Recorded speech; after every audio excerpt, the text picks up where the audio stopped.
वैसे उम्मीद तो कम है कि इनिशियल एग्जामिनेशन में आप लोगों के न्यूमेरिकल भर भर के पूछे जाएंगे, लेकिन कुछ कहा नहीं जा सकता क्योंकि एसएससी जेईई सीबीटी 2 में काफ़ी सारे न्यूमेरिकल भी पूछ लिए गए थे। ऑल्दो ये paper SSC JEE CBT 1 level का होना है तो न्यूमेरिकल के पूछे जाने की संभावनाएं कम है, लेकिन फिर भी अगर आप लोगों के एग्जाम में न्यूमेरिकल आ जाता है तो उसे कैसे टैकल करें उसके बारे में आज हम डिस्कशन करने वाले हैं। नमस्कार, सत श्री अकाल, आदाब, की हालचाल गाइस, सभी को राधे राधे, राम राम। मेरा नाम है शिवम और मैं आप सभी लोगों को आज बताने वाला हूं कि कोई भी न्यूमेरिकल आता है उसे सॉल्व कैसे करते हैं। सबसे पहली गणित जो न्यूमेरिकल को सॉल्व करने की होती है वो ये होती है कि न्यूमेरिकल की लैंग्वेज से डरना नहीं होता। और न्यूमेरिकल ऐसा होता है कि अगर आप पूरा न्यूमेरिकल पढ़ते हो ना कहीं आप लोगों को डर लगता है।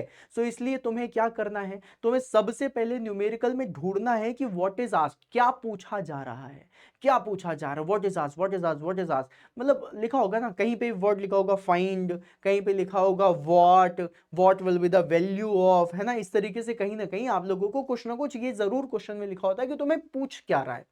सबसे पहले तो ये देखो तुमसे पूछा क्या जा रहा है। अगर तुम्हें यह पता चल गया पूछा क्या जा रहा है मतलब तुमने आधी जंग जीत ली, ठीक है। फिर उसके बाद गाइज आप लोगों ने जैसे कि फॉर एग्जांपल कुछ भी उससे पूछ लिया, उसने पूछ लिया इलास्टिक मॉडुलस के बारे में बतलाओ, है ना, या फिर तुमसे यंग्स मॉडुलस पूछ लिया। अब अगर यंग्स मॉडुलस पूछ रहा है तो तुम्हें हर एक चीज पता है यंग्स मॉडुलस की। एग्जांपल लेकर के बता रहा हूं, मान लो अगर तुमसे यंग्स मॉडुलस ई के बारे में पूछ रहा है तो तुम्हें यह भी पता है कि ई का फॉर्मूला स्ट्रेस अपॉन स्ट्रेन भी होता है ना। फिर अगर मैं ई के बारे में बात करूं तो E equals to 2g 1 plus mu भी होता है। अगर मैं ई के बारे में बात करूं तो यहां पर formula E equals to 3k 1 minus 2 mu भी होता है, राइट, है ना। फिर उसके बाद ई का एक और फॉर्मूला होता है E equals to 9kg upon 3k plus G भी होता है। मान लीजिए तुम्हें ये चार फॉर्मूले पता है ई के बारे में, यंग्स मॉडुलस ई के बारे में तुमसे पूछ रहा है, ठीक है। अब उसके बाद तुमने चार फॉर्मूले निकाल लिए, this is your step number 2। तुमसे जो पूछा जा रहा है तुम्हें उससे रिलेटेड जितने भी फॉर्मूले पढ़े अपने दिमाग में रिवाइज करो। और फिर उसके बाद क्वेश्चन को देखो वापस से कि गिवन डेटा क्या दिया हुआ है। गिवन डेटा हो सकता है स्ट्रेस स्ट्रेन के टर्म्स में देगा तो ई हमारा स्ट्रेस स्ट्रेन से निकल आएगा। अगर गिवन डेटा तुम्हें जी और म्यू के टर्म्स में दिया हुआ है तो तुम इससे निकाल सकते हो। अगर तुम्हें जी म्यू के सब की वैल्यू दे दी है तो तुम इसका भी फॉर्मूला का यूज कर सकते हो, इसका भी कर सकते हो। कोई कई बार एक्स्ट्रा डेटा भी देते हैं कंफ्यूज करने के लिए। अगर तुम्हें जी और के बस दे रहा है तो तुम इसका यूज करोगे। मतलब तुम्हें गिवन डेटा से पता चल जाएगा कि तुम्हें कौन सा फॉर्मूला लगाना है। फिर उसके बाद put the value get the answer, तुम्हारा आंसर आ जाएगा। तुम्हारे लेवल पे जो न्यूमेरिकल आने वाला है वो सिंपल होगा क्योंकि सीबीटी 1 लेवल का ही ये पेपर होना है, एसएससी जेईई सीबीटी 1, ठीक है। बट उसके बाद भी कई बार स्टूडेंट का ये होता है कि सर ये चीज तो समझ में आ गई, लेकिन क्योंकि ये प्रैक्टिस करनी पड़ती है, 100 150 200 न्यूमेरिकल की प्रैक्टिस करो तब जाकर के आप इसमें खेल पाते हो, राइट। आई बिलीव कल आपका अगर एग्जामिनेशन है तो उसके पहले आपने काफी सारी प्रैक्टिस करी होगी। उसके बाद भी एक चीज मैं आप लोगों से बताना चाहूंगा गाइस कि मान लो अगर तुम्हें उस न्यूमेरिकल का कुछ भी नहीं पता, if you don't know anything about the numerical, वो क्वेश्चन है उसके बारे में कुछ भी नहीं जानते हो और मुझे अटेम्प्ट करना है क्योंकि 100 आउट ऑफ 100 क्वेश्चन मुझे सॉल्व करने हैं, नो नेगेटिव मार्किंग है, तो मैं कुछ तो लगा करके आऊंगा, है ना।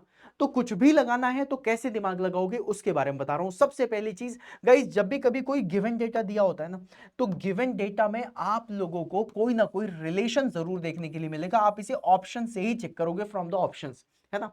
अब अगर तुमने ऑप्शन देखा, अब कोई भी डिजिट दी हुई है ना, तुम उसको देखोगे कि भाई या तो रेशियो में होगा या मल्टीप्लिकेशन में होगा या एडिशन में होगा, बस यही सारी चीजें आप लोगों से देखने के लिए मिलेंगी, या फिर सब्सट्रैक्शन में होगा, है ना। फर्स्ट लॉ ऑफ थर्मोडायनेमिक्स है, हीट और वर्क दे दिया, इंटरनल एनर्जी पूछ रहा है तो सब्सट्रैक्शन की बात हो गई, है ना। सीपी और सीवी दे दिया, एडियाबेटिक पूछ रहा है तो मतलब रेशियो की बात हो गई। तो कहीं ना कहीं तुम्हें मल्टीप्लिकेशन या सब्सट्रैक्शन, एडिशन या फिर तुम्हारा कोई ना कोई रिलेशन जरूर होगा और वो रिलेशन बहुत सिंपल लेवल पे तुम्हें समझ में आ जाएगा, है ना। तुम्हें फॉर्मूला नहीं भी बनता, तुम्हें कुछ भी नहीं है तो तुम उसमें ये देख सकते हो कि भाई रिलेशन तो इसका यही आ रहा है। अब जैसे कि फॉर एग्जांपल मान लो गिवन डेटा तुम्हें दिया हुआ है, इवन दिया हुआ है, राइट, इवन दिया हुआ है, ठीक है ना। और गिवन डेटा में दो डेटा दिए हुए हैं, ये भी इवन है और ये भी इवन है, राइट। ये भी इवन दिया हुआ है, ये भी इवन दिया हुआ है। अब देखो अगर मैं इवन से इवन का मल्टीप्लाई करूंगा तो जो मेरा प्रोडक्ट आएगा वो क्या आएगा बेटा, वो क्या आएगा मेरा प्रोडक्ट। अब प्रोडक्ट में देखो अगर दो है और दो है मल्टीप्लाई करोगे चार आएगा, वो भी इवन ही आना है, राइट। तो प्रोडक्ट मेरा क्या हो जाएगा, इवन हो जाएगा, है ना। अगर मैं गाइज यहां पर सब्सट्रैक्ट कर रहा हूं सारी चीजें, मतलब अगर मैं सब्सट्रैक्ट कर रहा हूं तो मुझे यहां पर पता नहीं चलेगा किसकी वैल्यू क्या आने वाली है। यू गेटिंग माई पॉइंट, बस 5 मिनट, ठीक है। अगर मेरा यहां पर मैं बोलता हूं कि मैंने सब्सट्रैक्ट करा, राइट। सब्ट्रैक्ट करूंगा तो यहाँ पर फॉर एग्जांपल मान लीजिए मैंने सब्ट्रैक्ट करा तो इसमें भी मुझे इवन मिल जाएगा, 2 माइनस 2 0 भी आ सकता है, या फिर 6 माइनस 4 2 आ सकता है, मतलब यहाँ पे भी तुम्हें इवन डेटा देखने के लिए मिल जाएगा। या फिर अगर तुम इसमें रेशियो निकालना चाहते हो तो रेशियो निकालोगे तो 2/2 है ना, या फिर 8/4। तो यहाँ पर तुम्हें पता है कि इसकी वैल्यू कितनी आ सकती है, इसकी वैल्यू इवन भी आ सकती है, राइट। इसकी वैल्यू ऑड भी आ सकती है, 2/2। आंसर कितना आएगा 1, दैट इज ऑड। ठीक है, तो अब तुम यहां पर देखोगे कि सर इसमें तो कोई लॉजिक लग नहीं रहा। बेटा लॉजिक नहीं है, ये एक रिलेशन है। कई बार क्या होता है तुम देखते देखते ही आंसर दे सकते हो कि यार इसका इवन इवन वाला आ रहा है तो कहीं ना कहीं आंसर में इवन हो सकता है, अगर रेशियो नहीं है तो, है ना। प्रोडक्ट होगा तो इसका प्रोडक्ट का आंसर तो इवन ही आना चाहिए। या फिर तुमको लिखा नहीं होता है कई बार न्यूमेरिकल में, what will be the ratio of this, है ना। तो अब तुम्हें अगर रेशियो पता है तो उसका रेशियो क्या आ सकता है, तो रेशियो तुम देखोगे तो तुम्हें पता चलेगा कि भैया दो इवन नंबर्स को अगर मैं कर रहा हूं तो यहां पर इवन और ऑड आ रहा है, लेकिन अगर मैं दो ऑड नंबर का रेशियो निकालूंगा तो क्या आएगा, हमेशा ऑड ही आएगा, राइट। तो अब तुम्हें ये वाली चीज पता है कि भाई यहां पर इवन और ऑड आ सकता है या फिर ऑड आ सकता है, समझ रहे हो। तो अब इसमें से तुम्हें चूज करने के लिए आसानी होगी। मान लो अगर दो ऑड नंबर दिए होते तो क्या करते, इवन ऑड दिया हुआ है तो क्या करते। तो कहीं ना कहीं तुम सिर्फ डेटा के रिलेशन से ही देख करके बता सकते हो कि इसकी वैल्यू क्या आने वाली है, ठीक है। फिर उसके बाद एक दूसरा ऑप्शन होता है कि जब भी कभी तुम्हें इस तरीके से कोई भी वैल्यूज दे रहा है और तुम रिलेशन में भी कंफ्यूज हो रहे हो कि भैया रिलेशन में मैं देख ही नहीं पा रहा कि भाई क्या होगा, है ना। देन उसके बाद तुम किस में जाओगे, यूनिट्स में जाओगे।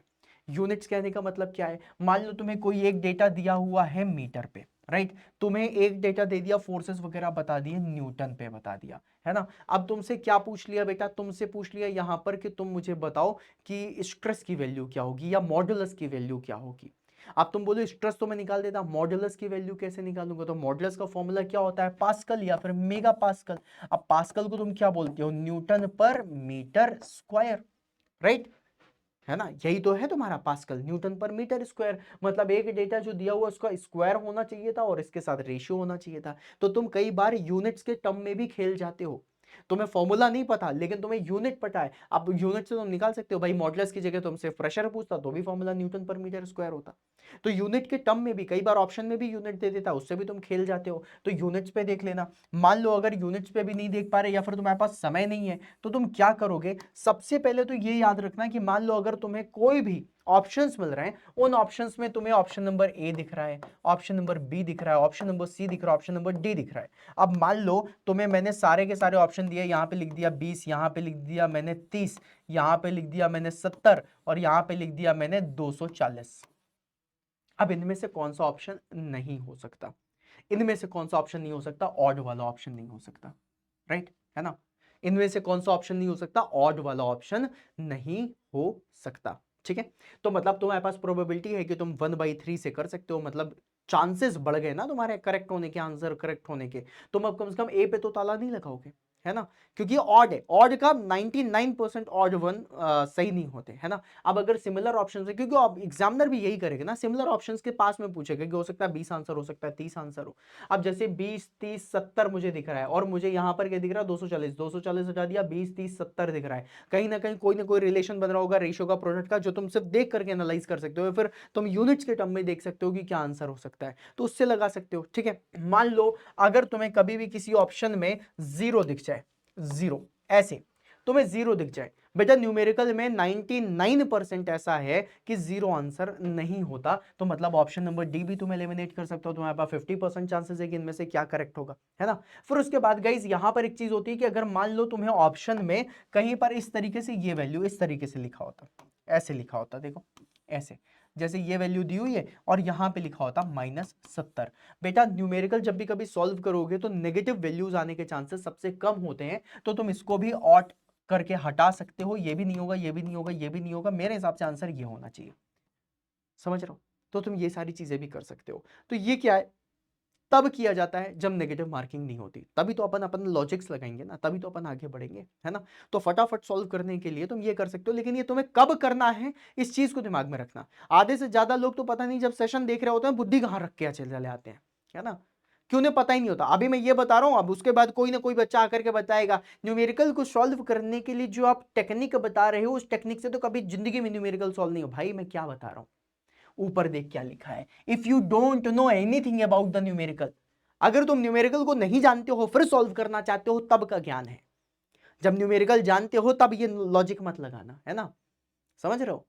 तो ज्ञानी बनो, अज्ञानी नहीं, ठीक है। फिर उसके बाद सबसे लास्ट चीज हमेशा याद रख लेना, मान लो अगर मैं तुम्हें ऑप्शंस दे रहा हूं, ठीक है, अगर मान लो मैंने तुम्हें ऑप्शन दिए कुछ ऐसे, for example option number A दे दिया मैंने 0, ऑप्शन नंबर बी दे दिया मैंने 40, राइट, और ऑप्शन नंबर सी मैंने दे दिया 42, और ऑप्शन नंबर डी दे दिया मैंने 80, ठीक है। जब मैं ऐसा ऑप्शन दूंगा तो सबसे पहले तो तुम्हें ये वाली बात पता है कि भाई ये ऑप्शन तो नहीं हो सकता, 0 नहीं होगा। 40, 42 और 80 में अगर देखा जाए तो ऑड नंबर अगर देखा जाए तो मुझे सबसे ज्यादा दूर का नंबर जो दिख रहा है वो दिख रहा है 80, तो 80 भी नहीं हो सकता। मतलब मुझे ये पता है कि या तो 40 में से आंसर होगा या 42 में से आंसर होगा, राइट।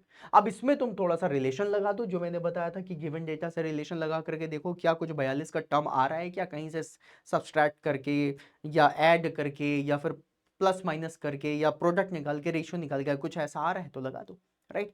तो अब तुम्हारे पास होगा कि आंसर जो होते हैं ना हमेशा सिमिलर ऑप्शंस जो कहीं ना कहीं दिख रहे होंगे उन्हीं के बीच का ही आंसर होता है, क्योंकि एग्जामिनर भी जानता है कि सिमिलर टर्म्स डालूंगा तो बच्चा कंफ्यूज हो जाएगा, क्योंकि वो भी अप्रोक्सीमेशन मेथड से यूज कर रहा है ना। आंसर आने वाला होगा 39 और देखेगा कि अरे 40 और 42 से, तो पूरा क्वेश्चन सॉल्व करने की कोशिश करेगा कि एग्जैक्ट आंसर तक पहुंच जाऊं, और वो क्वेश्चन के आंसर के लिए कम से कम अपने 5 क्वेश्चन कॉम्प्रोमाइज कर लेगा। तो ये सारी चीजें नहीं करनी है, ठीक है। तो जब तुम इस तरीके से पेपर को सॉल्व करोगे तो तुम्हारा न्यूमेरिकल में भी तुम स्कोर कर पाओगे, है ना। और ये जो टेक्निक मैंने बताई है तुम्हें तब लगानी जब तुम कुछ नहीं जानते हो न्यूमेरिकल के बारे में। अगर तुम न्यूमेरिकल के बारे में जानते हो तो मेरे ज्ञानी पुरुषों ये वाली चीजें लगानी है, इस चीज को दिमाग में रखना, है ना। क्योंकि जब तक तुम सही डायरेक्शन में नहीं बढ़ोगे तब तक प्रॉब्लम आती है, सही डायरेक्शन में बढ़े रहो तो प्रॉब्लम नहीं है, ठीक है। तो ये चीज को बिल्कुल ध्यान में रखना। और जो मैंने क्वेश्चंस आप लोगों को भेजे हैं, एप्लीकेशन में डाल दिए हैं 2000 क्वेश्चन, उनको रिवाइज जरूर कर लेना, ठीक है। और मैंने एक सेशन और बनाया हुआ है तुम लोगों के लिए, how to maximize your score in examination, वो भी जरूर देख लेना, ठीक है। इसी चैनल पे पड़ा है, चैनल सब्सक्राइब कर लो ताकि तुम लोगों के लिए जितने भी फायदेमंद चीजें हैं वो सब हो सके, ठीक है। चलिए इसी के साथ मिलते हैं फिर अपन नेक्स्ट सेशन में, तब तक के लिए बाय बाय।